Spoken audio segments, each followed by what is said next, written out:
Hi, everyone, and welcome back to another show.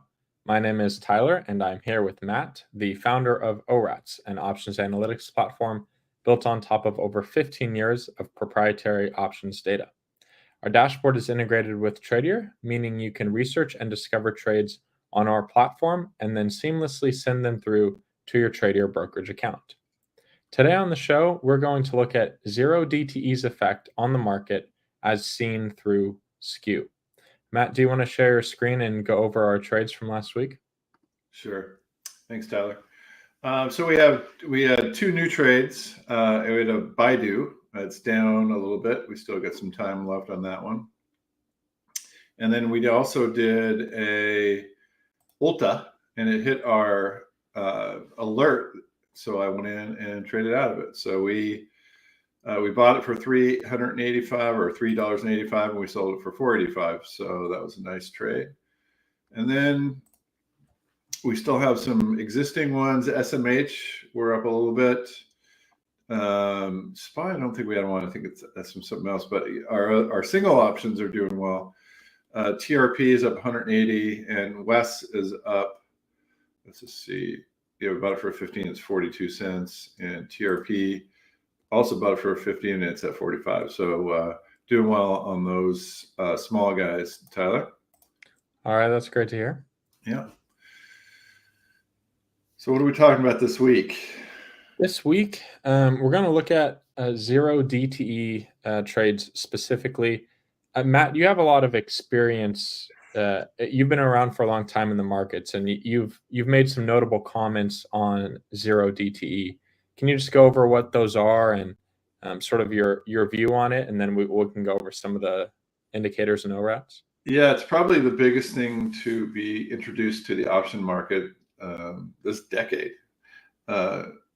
Volumes are way up. There's a lot of consternation in people saying that it's going to be the end of the world. I've always held that it's actually a good thing, and I'll try to get into some of the reasons. And I was also recently interviewed for Risk magazine, and it's a subscription one, but I got in over the fold here. And so kind of the argument that I make is that before zero DTEs, and actually including up until now, market makers have a systematic position on that is short out of the money puts and long out of the money calls. And the reason that they have this position is because many banks are regulated to have a certain amount of risk slides on their books. So meaning if the market goes down a certain amount, they have to have protection on. So a lot of banks will buy out of the money puts in large size, and just people that are long stock, they'll buy out of the money puts to protect themselves. And so the market makers have to take the opposite side, and they have large positions of short puts. Conversely, a lot of people would then sell out of the money caller. So a caller is when, if I would buy a put and sell a call against my long stock. Well, the market makers are taking the opposite side.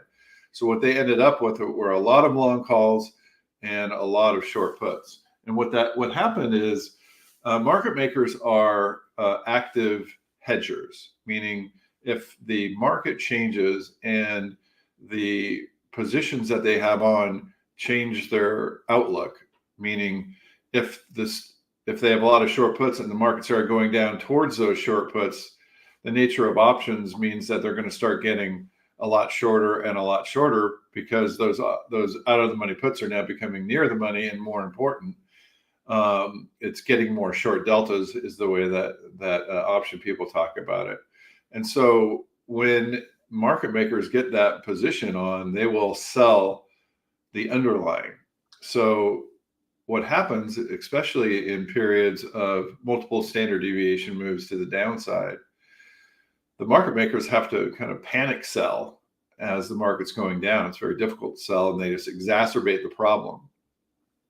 So that was what was happening before. And then conversely, again, when the market starts going up, their calls that they're long start going up in price, or up in delta at least. Often the price goes down a little bit because volatility comes down, but so it goes up towards that point, and they're selling against the market going up and buying when the market they're selling when the market goes up, and then when the market goes down, they have to sell to keep their positions stable. So what zero DTE has done, and I should also mention, there's some added evidence for this, but maybe I'll just explain zero DTEs first, and then we'll go over the evidence. So with zero DTEs, all of a sudden there started to be a lot of trading in the, let's just say, a week and less to expiration. And especially when the everyday expirations were launched in May of 2022. People were able to then trade every day, and they kind of built businesses around it. And the trading, there's been studies out there, but the trading is two-sided, meaning unlike what was happening systematically to the market makers previously, especially in S&P related underliers like SPX and SPY, whereas before people were buying only puts and only selling calls. Now there's a lot more variability in the trading, and often it's two-sided, and often it's spread related. So now with all this liquidity, market makers can hedge that risk that they used to have to not only be able to sell the underlying if it moved. That's no way to manage risk, really. And so they had to not trade as much even. So now what we're seeing is now the market makers are able to trade more. So there's more liquidity and there's more option volume. And there's less volatility to the downside because now they can own the shorter dated puts. And to the upside, there's less pressure, and it's, I think, helped the market go up. So as opposed to what some people were saying, where the zero DTEs are going to cause a lot of problems, I think they've actually helped and actually fixed some systematic problems that were in the market so far. Does that make sense, Tyler? Yeah, that's interesting how your spin on it is that it sort of fixed the market, and that's kind of contrary to a lot of views online, a lot of kind of doomsday, scenarios where people are saying it's gonna crash the market, or it's gonna spike this and that. So it's a bit of a contrarian view, but it definitely makes sense the way you put it. Yeah, and I have the power of seeing what's happened since then, and it's been more on my side what was predicted. So let me point out some actual facts behind what I'm saying. So here's the line, about May 22, and this is the slope. The ORATS slope is on the bottom, and the typical thing that people use to look at skew, the implied volatility of the 75 delta versus the 25 delta. I would argue that ORATS is a little bit more consistent, but that's neither here nor there right now. But the point is that previous to May, the average slope, that wasn't a very good line. Let's try a good line. Matt, can we talk a little bit about just what slope means in relation to the skew, and the skew being different with zero DTE options, just sort of bridging the gap between those definitions? I didn't understand what you said about skew being different for zero DTE options. Oh, just how slope is we take a measurement of the skew, which is the implied volatility from 0 to 100 delta. I was just going to sort of define what the slope indicator is. So okay, yeah. So I can all explain. of what you're saying compressed to one indicator. What does that mean? Yeah. So here's typical implied volatility. These are the low strikes, and that they're generally higher than the high strikes. So then we draw a line through there, and at the tangent of the 50 delta, or right at the middle, that's every 10 deltas, that's the slope. So if this was 100 vol, this would be 105 vol if it was a 5% slope. And then since 0 DTEs, then it's a lot flatter, like the puts are closer to the calls. So that's what slope is. That's how our slope is. Whereas the 75-25 just measures a 75 delta divided by a 25 delta. It doesn't get as much information in it, and I don't think it's as consistent. Is that what you were asking, Tyler? Yeah, I got it. So we're going from a chart of volatility on the y-axis, implied volatility on the y-axis, and then strike deltas on the bottom axis. And Right. just for clarification, those strike deltas for call and puts, or how does that work? Yeah, it's just the low strike versus the high strike is a way to think about it. It is by delta, so it's just the high call delta over here and the low call delta over here. Got it. Okay. So that's slope. And so basically what has happened is the average slope, is around 7.5, and that's kind of this red line right here for the many years. This goes back to 2007. And this is the line separating when the 0 DTEs came in. Okay, that's a good DTE. So this is when that happened. And what you could tell is almost to the month, the slope immediately went down. That's this right here, to where it usually wasn't. And it got as low as it ever had been. And the average now about 4, almost half is the slope.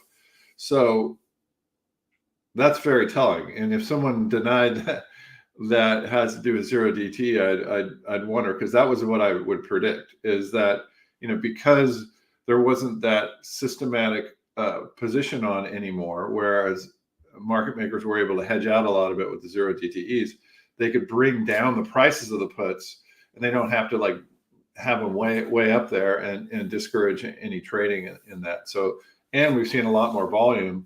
Actually, yeah. So here's the volume in options. I mean, you can see how much, that's way up. That's way up here, and whereas before, maybe it was down here. So again, a lot more options trading, a lot shallower skew, and the market's been up quite a bit since then. So I think all of those things have some source in the 0 DTE. Yeah, so basically it boils down to those low strike options, the implied volatility going down. And that's sort of what's dragging down the skew or the Right. slope. Right. Okay. But also the calls are coming up, because before they used to sell only be long calls, and so they were getting pounded. So they would just lower the price, buy more, lower the price, buy more, lower the price. Now they could sell some calls. So the calls have gone up relative to the puts. And that's sort of what you're, related to what you were saying before about spreads and other, multi-legged strategies becoming more popular among retail traders, so that it's not just long calls being bought anymore. It's different ones. Exactly. There's just so much more trading, and the trade isn't one way. It's not just selling calls, it's both ways. So now, they could vary the prices as they should be able to in a market making situation. I guess finally, the slope versus the single stocks used to, that ratio used to be a lot higher. Now it's normalized as well. So the big question, and I'm sure everyone's wondering, how can we use ORATS? How can we take advantage of what we know here, of what we're seeing with the slope, and how can we trade based off of this information? How can we beat the market? Well, I think a few ways. One is there's a new normal. You don't call slope low anymore just because it's down here, because it's now you got to kind of look at slope low relative to what. So even though we might call this high, it used to be not that high, but now it would have been high. Does that make sense? So it's a new normal in slope. So if you're doing a a slope trade, where you tend to trade the out of the monies against each other, you should consider that slope now in the new normal, like with 4 as kind of the median, and between 2 and 6 is kind of where it's been. Yeah, so that's one thing. And then another thing is this volatility has been just lower overall. And the market volatility is kind of out of the market. Obviously anything could happen, but I think new normals is going to be, heading more towards, lower volatility, barring extreme macro conditions. But that's what I would say. So, from our standpoint, I guess we could look and see, what type of trades are coming up in trade ideas that might take advantage of maybe lower volatility coming up, lower skew coming up, and are there any trades that we might like that would benefit from that? That would be one thing, and another thing is just again to look at the put call skew differently. Like it's a new normal, so just because we think it's low doesn't mean that it's low relative to where it's going to be, coming up. Could you zoom into your screen a little bit, Matt, to see the trade ideas better? You have a bit of a wide view. One thing I wanted to point out with the trade ideas and with our backtester in general, we use the slope percentile as an entry trigger. So that's another thing to keep in mind when we're looking at this, Matt. We have a slope percentile indicator that looks at the current slope relative to the last year. And, sort of on a percentile basis, where does that stand? So, that's another thing we could utilize when we're, thinking about doing a trade. Well, yeah, I think that's a good point.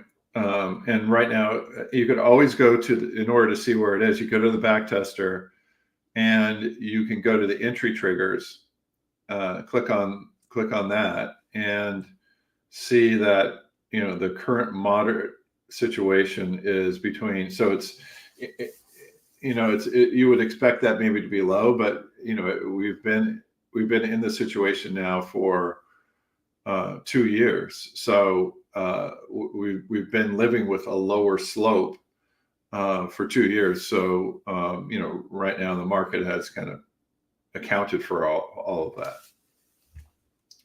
Yeah, that's interesting. Yeah. And then you could always, just pick, what type of trade does well in a moderate slope percentile. Because, some people still may consider what the slope environment that we're in right now low. But, if you look at it in terms of kind of the new normal, it's, we're calling it a moderate situation. So now what I've done is I'm only looking at trades that have, iron condors that have the slope percentage as moderate, and what type of positions have done well with this outlook. And the IV percentile is also moderate. So we would take anything that's in the position. So this doesn't look too bad, Tyler. It's a pretty quick trigger, right? So it's 25% stop, 25% profit. So let's do what we normally do. Let's look at this in terms of other back tests as well. So what might we vary? We could open up this could be maybe something from 20 to 40. And then this could be something from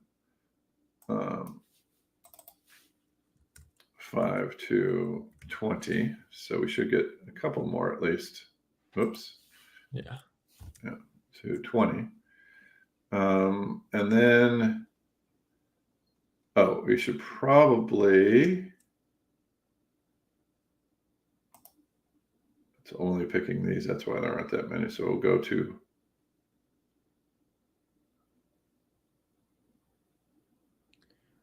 select all here.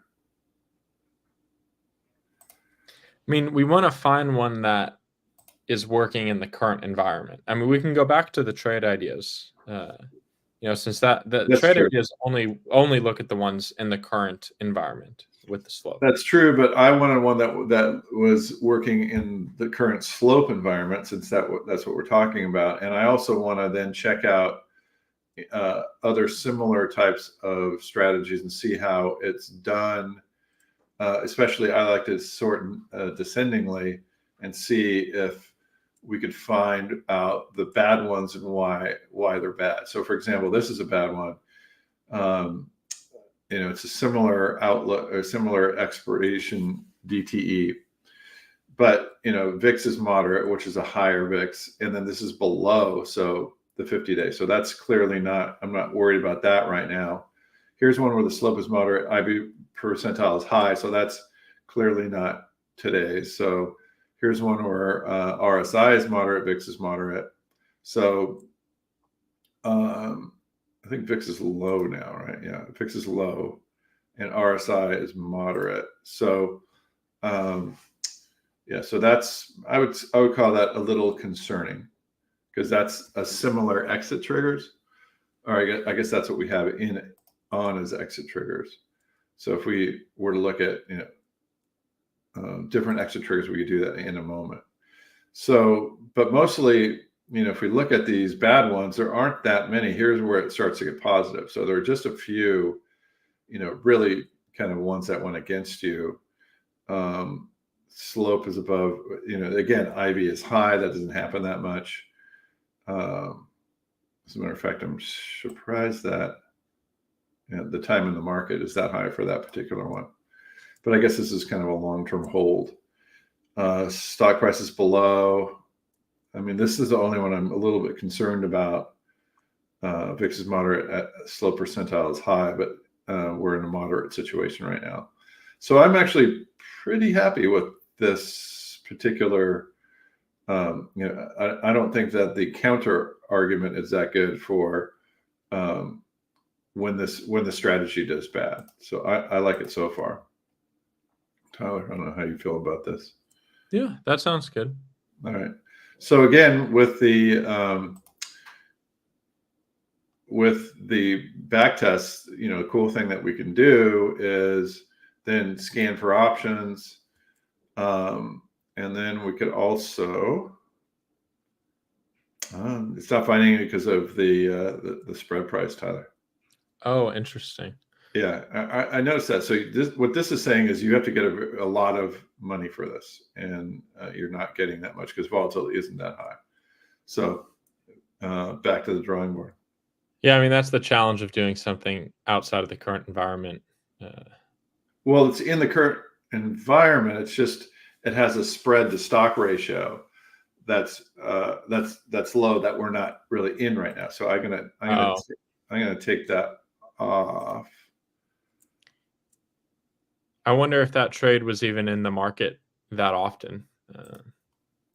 We could have checked out the percent of time in market. Well, it has to be over 40. So again, I'm gonna then check out slow percentile moderate, because that's a trade that we want to do.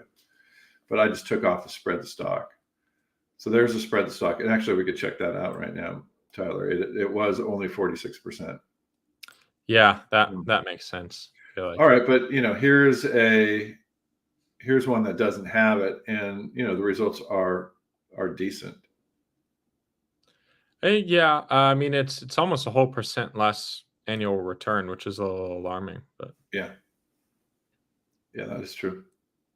So should we pass and try to find another one, or what? Yeah, I don't know how I feel about this one. Okay, I think that spread yield, might have been a big factor in the success of that trade.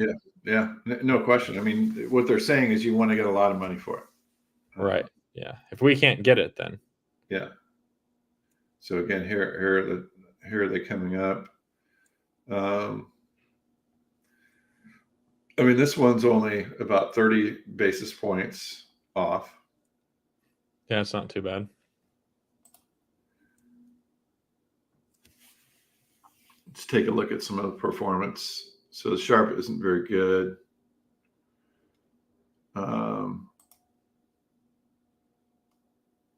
Drawdowns aren't too bad. Margin return isn't that great.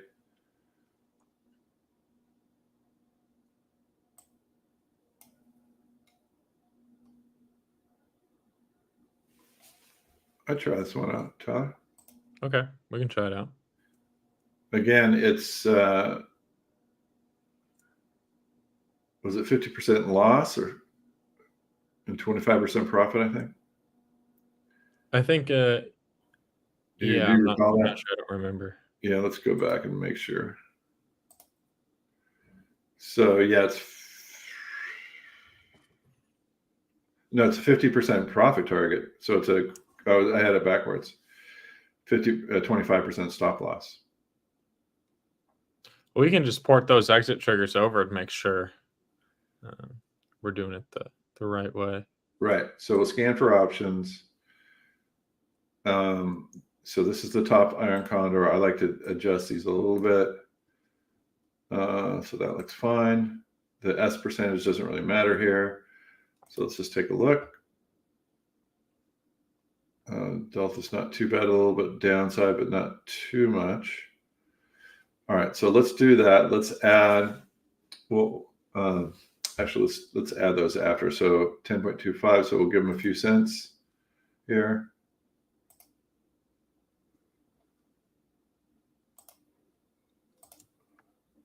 Oops, I should have forced it. Oh, it filled anyway.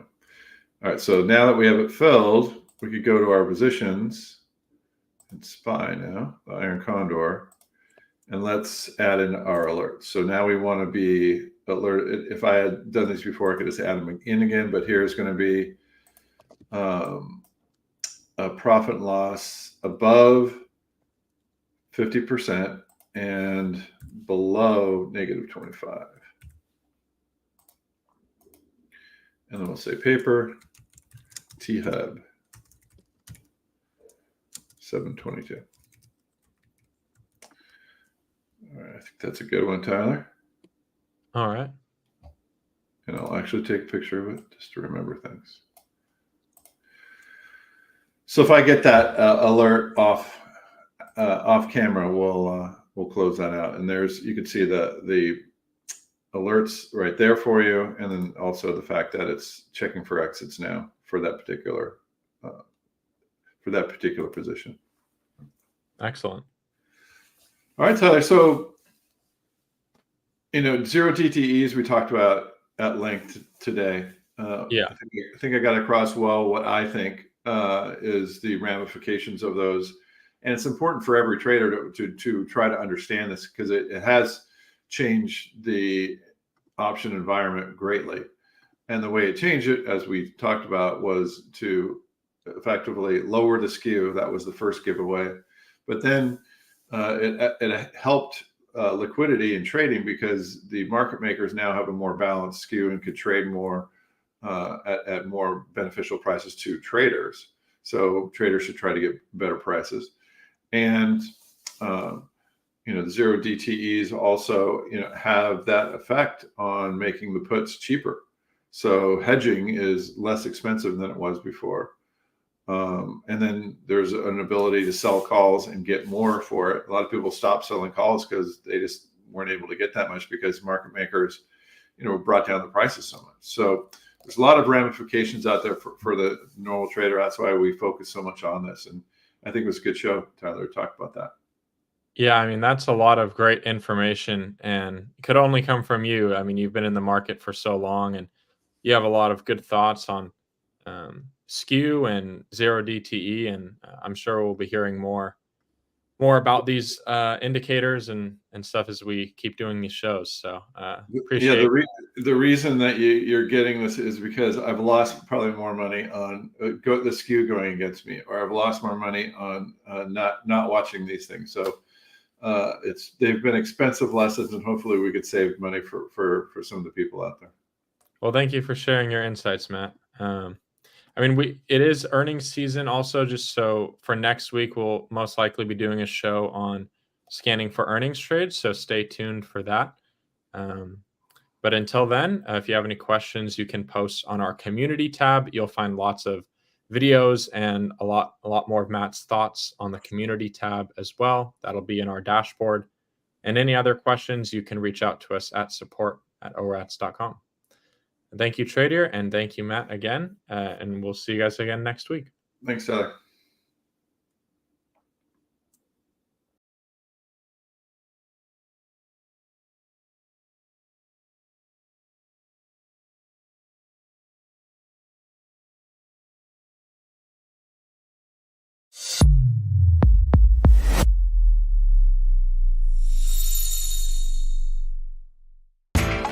You know how the financial world goes. Here comes the buzzkill.